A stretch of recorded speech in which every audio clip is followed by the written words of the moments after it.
alors je peux également être une personne qui déclare la fin dès le commencement. Bienvenue à La Vie dans la Parole avec Joyce Meyer. La Vie dans la Parole est un ministère d'entraide basé sur un enseignement solide et pratique pour une application de la parole de Dieu. Votre réponse est dans la parole de Dieu. Et laissez-moi vous dire, le Seigneur est capable de vous guérir là où vous souffrez. La Vie dans la Parole est un ministère international qui atteint le monde par le cœur de Dieu. Et voici aujourd'hui pour vous l'occasion d'expérimenter la vie dans la parole avec Joyce Meyer.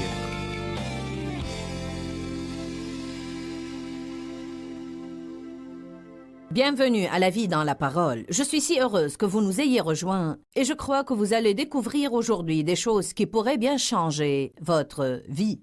Je vais parler aujourd'hui au sujet de nos bouches et comment on peut prophétiser notre propre avenir. Je crois que pour certains qui regardent cette émission aujourd'hui, peut-être que vous n'aimez pas ce qui se passe dans votre vie, mais vous ne vous rendez pas compte que ce que vous endurez à présent est le résultat de ce que vous avez affirmé dans votre passé sur votre avenir. D'autres parmi vous prisez votre vie aujourd'hui et vous aimez bien ce qui s'y produit. Et ça pourrait être le résultat de ce que vous avez exprimé dans le passé sur votre avenir. Certains d'entre vous ont dit des choses positives, d'autres ont dit des choses négatives. Je crois que l'une des leçons les plus importantes que j'ai apprises dans ma vie, c'est le pouvoir des mots. Comme vous le savez, la Bible nous enseigne que la vie et la mort sont au pouvoir de la langue. C'est là une proclamation vraiment très puissante. Pensez-y. La vie et la mort sont au pouvoir de la langue. Vous savez, Dieu m'a béni et m'a permis d'écrire près de 60 livres. Et l'un des livres que j'ai écrit est intitulé « Moi et ma grande bouche ». À chaque fois que je signale cet ouvrage dans mes conférences, que je le tiens bien haut et je dis « J'ai écrit ce livre, moi et ma grande bouche », tout le monde rit. Et les gens rient en fait parce qu'ils reconnaissent immédiatement que leur grande bouche leur attire souvent des ennuis. Et je sais que ma grande bouche, à différentes occasions dans ma vie, m'a mise dans de beaux draps. C'est un très bon livre et je vais enseigner du contenu de ce livre aujourd'hui et demain sur le programme pour vous aider à bien comprendre le pouvoir des mots. Je crois que les mots sont littéralement des réservoirs de pouvoir.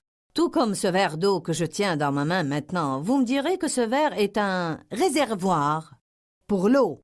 Eh bien, je pourrais mettre différentes choses dans ce verre. Je pourrais y mettre de l'eau qui va étancher ma soif pendant l'enseignement d'aujourd'hui, ou bien je pourrais y mettre du poison si je veux, et qui me tuerait si je le buvais. Je crois que les mots sont de la même manière des réservoirs de pouvoir. Ils peuvent contenir un pouvoir créateur, ou au contraire un pouvoir destructeur. Les paroles peuvent transmettre un pouvoir positif, ou elles peuvent transmettre un pouvoir négatif. On va parler de différentes choses dans les 2 jours qui viennent, mais aujourd'hui en particulier, je voudrais vous parler de votre avenir. Aimez-vous ce qui se passe dans votre vie en ce moment? Certains disent oui, certains disent non. Même si vous aimez ce qui se passe en ce moment, vous voulez vous assurer que les choses vont rester bonnes ou devenir meilleures à l'avenir. Si vous n'aimez pas vraiment ce qui se passe dans votre vie en ce moment, vous voudriez sans doute voir les choses changer à l'avenir. Eh bien, si vous n'aimez pas ce qui se passe en ce moment, vous ne voudrez pas continuer à faire les mêmes choses que vous faisiez, car si vous continuez à les faire, vous allez recueillir plus de ce que vous avez déjà. Mais si vous voulez que les choses changent dans votre vie, alors vous devez effectuer quelques changements dans la manière dont vous faites les choses. Je crois vraiment qu'on peut prophétiser notre avenir. Ça ne veut pas dire, bien sûr, qu'on peut avoir tout ce qu'on veut ou tout ce qu'on souhaite avoir dans la vie, rien qu'en laissant les mots sortir de notre bouche. Mais je crois vraiment que si l'on apprend à parler en accord avec la parole de Dieu, quand on entre en accord avec Dieu, de bonnes choses commenceront à se produire dans notre vie. C'est malheureux à dire, mais trop de gens sont d'accord avec le diable. Oui, il y a un diable et il est vrai. Il me déteste, il vous déteste, il déteste quiconque essaye de faire du progrès ou qui fait quoi que ce soit de bon. La Bible dit dans Jean 10, « Le voleur ne vient que pour dérober, égorger et détruire. Moi je suis venu afin que les brebis aient la vie et qu'elle l'ait en abondance, pleinement jusqu'à ce qu'elle déborde. » Je veux que vous jouissiez de votre vie. Dieu veut que vous prisiez votre vie. Et si vous ne l'appréciez pas en ce moment, alors vous devez faire de sorte que vous vous en réjouissiez à l'avenir. Et vous pouvez faire cela en changeant totalement la façon dont vous dites les choses. Entrez en accord avec ce que Dieu dit à votre sujet. Lisez votre Bible. Instruisez-vous sur ce que la Bible dit. J'enseigne à partir d'une traduction appelée la Bible amplifiée. Et la raison pour laquelle je l'utilise est qu'elle prend réellement de l'hébreu et le grec, les langues originelles de la Bible, et qu'elle décrit d'une manière détaillée ce que ces versets signifient. Je l'apprécie principalement parce que je n'ai pas étudié le grec ou l'hébreu, je ne lis pas le grec et l'hébreu et de ce fait, j'apprécie l'aide qu'elle me porte. Je crois qu'un bon nombre d'entre vous pourraient également profiter d'une traduction amplifiée de la Bible. Si vous regardez mon émission régulièrement, ça vous aidera certainement parce que c'est la traduction que j'utilise tout le temps pour mes enseignements. Donc si vous étudiez la parole de Dieu et vous apprenez ce que Dieu dit à votre sujet et vous entrez en accord avec Dieu, vous allez commencer à voir des choses très impressionnantes se produire dans votre vie. Parlons maintenant de prophétiser notre avenir. La première écriture que je voudrais qu'on examine est Romains chapitre 4, verset 17. Je ne vais vous lire que la moitié de ce verset. Il dit que nous servons Dieu, qui donne la vie aux morts, et qui appelle les choses qui n'existent pas, qu'il a annoncées d'avance et promises comme si elles existaient déjà. Vous savez, c'est un principe vraiment puissant. Nous servons un Dieu qui appelle les choses qui ne sont pas comme si elles étaient. Il prend en fait des choses mortes et les appelle à la vie en déclarant sur elles des mots pleins de vie. Il appelle également des choses qui n'existent pas comme si elles existaient déjà. Par exemple, dans votre vie, si vous avez des problèmes financiers en ce moment, vous ne voudrez pas continuer à dire « je suis fauché, je n'aurai jamais d'argent pour rien. À chaque fois que j'ai un peu d'argent, quelque chose se passe pour m'en priver. » Ça peut bien être votre expérience dans le passé.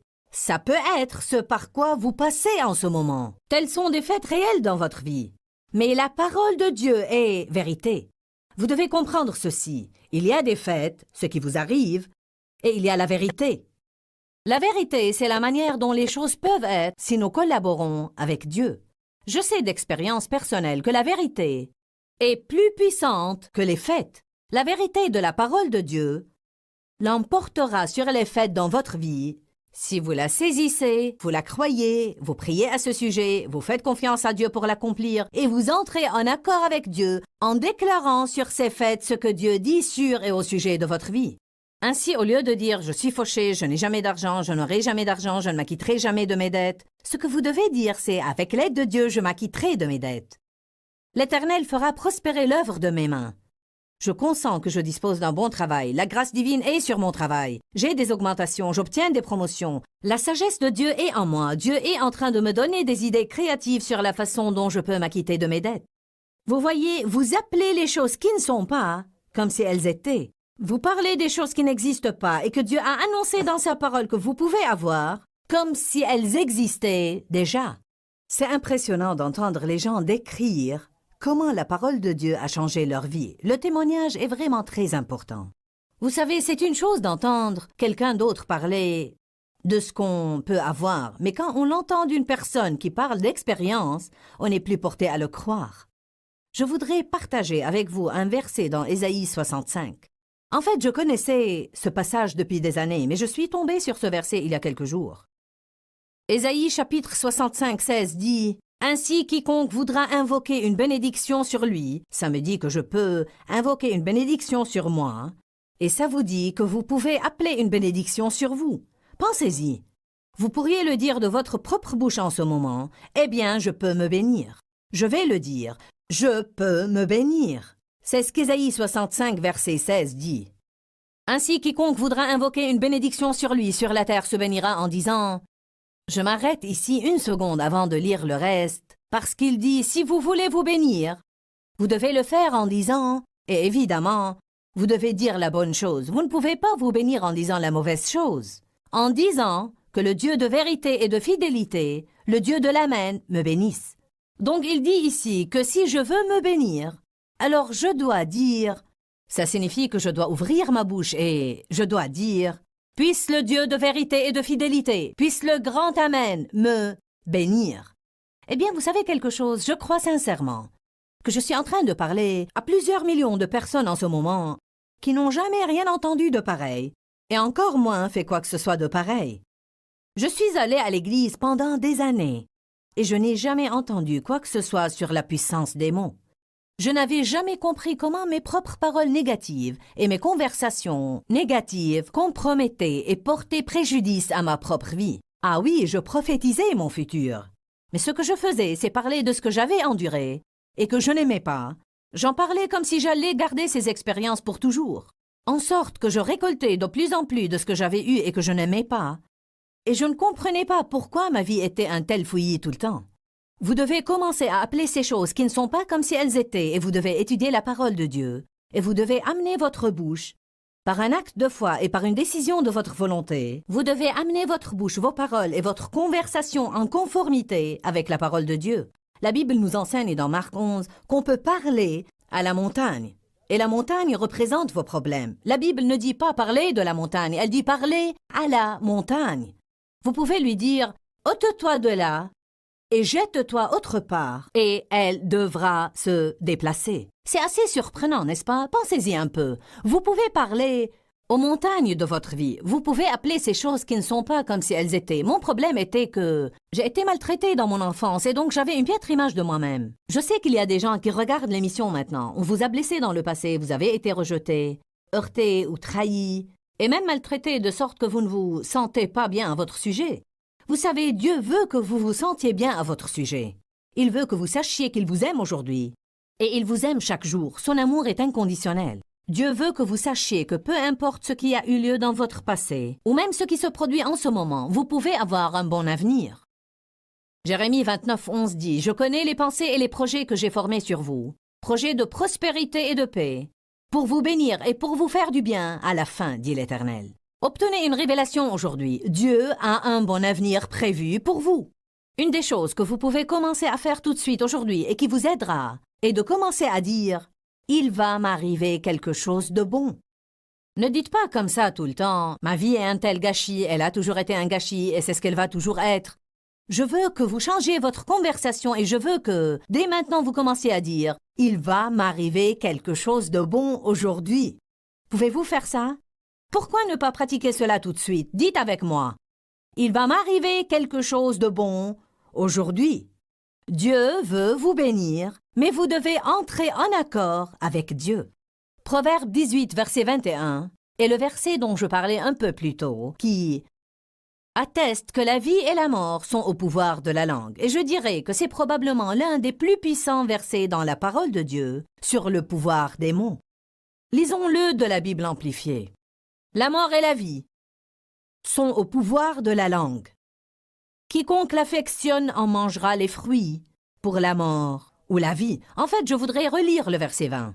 C'est du fruit de sa bouche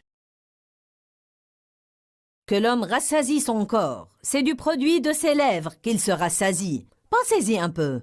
Donc nos paroles ont des conséquences. Vos mots ont des conséquences. Ce que vous dites aujourd'hui, vous allez le manger. Et ce que vous dites aujourd'hui va avoir des conséquences sur votre demain et son lendemain et le jour suivant et l'année prochaine et ainsi de suite. C'est du fruit de sa bouche que l'homme se rassasie. Vous savez ce que les gens disent tout le temps? Tu vas ravaler ces mots. Tu vas ravaler ces mots. Eh bien vraiment, c'est exactement ce qui se passe et je l'imagine se produire de cette façon. En fait, quand les mots sortent de ma bouche, c'est comme s'ils coulaient le long du bord de mon visage et retombaient dans mes oreilles et puis retournaient au-dedans de moi. Et alors, spirituellement parlant, je dois me nourrir de ces mots. Ou bien je me nourris de quelque chose de négatif ou de quelque chose de positif. On sait tous que le bien est plus fort que le mal. Romains 12, 21 nous dit qu'on surmonte réellement le mal par le bien. Ainsi, si j'ai eu de mauvaises expériences et j'ai de mauvaises choses qui continuent jusqu'à présent, la manière dont je peux les surmonter, c'est en disant de bonnes choses. Proclamez de bonnes choses au sujet de votre avenir et vous verrez que de bonnes choses se réaliseront. La mort et la vie sont au pouvoir de la langue. Quiconque l'affectionne en mangera les fruits, que ce soit pour la mort ou la vie. Allons au livre du prophète Ésaïe. Je voudrais vous convier des choses aujourd'hui, des choses que j'ai apprises de la parole de Dieu, qui, je crois, vous changeront la vie. La Bible dit que nous servons un Dieu qui appelle les choses qui ne sont pas comme si elles étaient. Ésaïe 46, versets 9 et 10.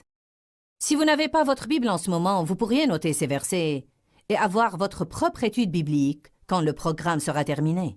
Ésaïe 46, 9 dit « Souvenez-vous des premiers événements, ceux que j'ai faits dès les temps anciens. Oui, c'est moi qui suis Dieu, et il n'y en a pas d'autre. Je suis Dieu, et nul n'est semblable à moi. J'annonce dès le commencement ce qui doit arriver et longtemps d'avance ce qui n'est pas encore accompli.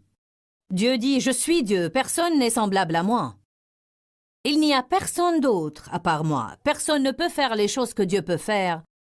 Et bien qu'on puisse se rappeler de ce qui s'est passé dès les temps anciens, Dieu dit « Je suis Dieu » qui déclare la fin dès le commencement. En d'autres termes, dès maintenant, j'anticipe ce qui doit arriver et le bon résultat final, que ce soit un projet que je conçois ou un investissement que je fais, un nouveau travail que j'entame, une marche renouvelée avec Dieu, quoi que ce soit, quand je m'embarque dans quelque chose de nouveau dans ma vie, dès le début, dès le commencement de cette nouvelle chose, je dois déclarer le résultat final que je veux par ma propre bouche. Dieu nous dit qu'on doit être des imitateurs de Dieu. Et donc, s'il est Dieu qui...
déclare la fin dès le commencement, alors je peux également être une personne qui déclare la fin dès le commencement.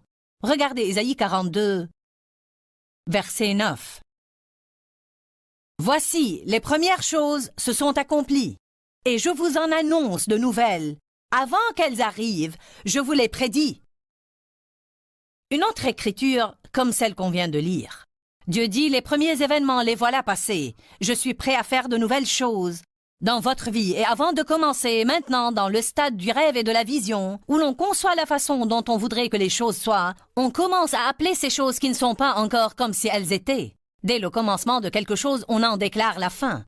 On en parle comme si c'était déjà un fait concret et une réalité dans nos vies. Dans le chapitre 37 d'Ézéchiel, la Bible dit que nous pouvons parler aux ossements morts et desséchés, et ils se relèveront et revivront. C'est une écriture très puissante.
Et je peux vous parler un peu sur ce sujet. Et bien sûr, j'entre dans le détail sur ces choses-là dans mon livre « Moi et ma grande bouche ».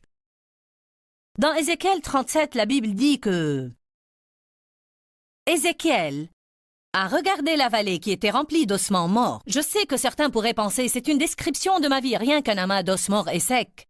Mais vous savez, ça peut changer. Je veux que vous m'écoutiez aujourd'hui, je veux que vous sachiez ceci. Ce qui continue à se produire dans votre vie peut changer.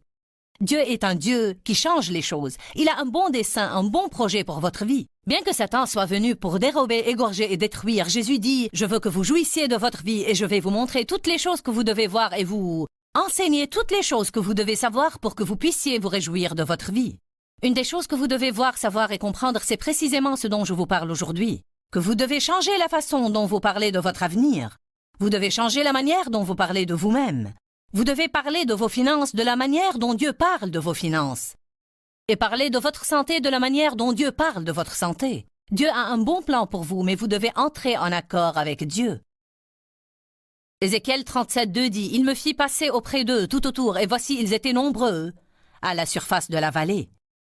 Et Dieu me dit « Fils d'homme, ces ossements peuvent-ils revivre ?» Je dis « Seigneur éternel, c'est toi qui le sais. » Verset 4, il me dit « Prophétise sur ces eaux, et dis-leur, ossements desséchés, écoutez la parole du Seigneur. » J'aime cela. Vous pouvez regarder les os secs et morts dans votre vie, qui représentent tous vos échecs et tout ce que vous avez mal fait, et vous pouvez dire « ossements desséchés, écoutez la parole de l'Éternel. » Vous commencez à prophétiser la parole du Seigneur sur les lieux arides et morts dans votre vie, et ils commenceront à reprendre vie, et les choses commenceront à changer, et vous verrez de bonnes choses se produire dans votre vie.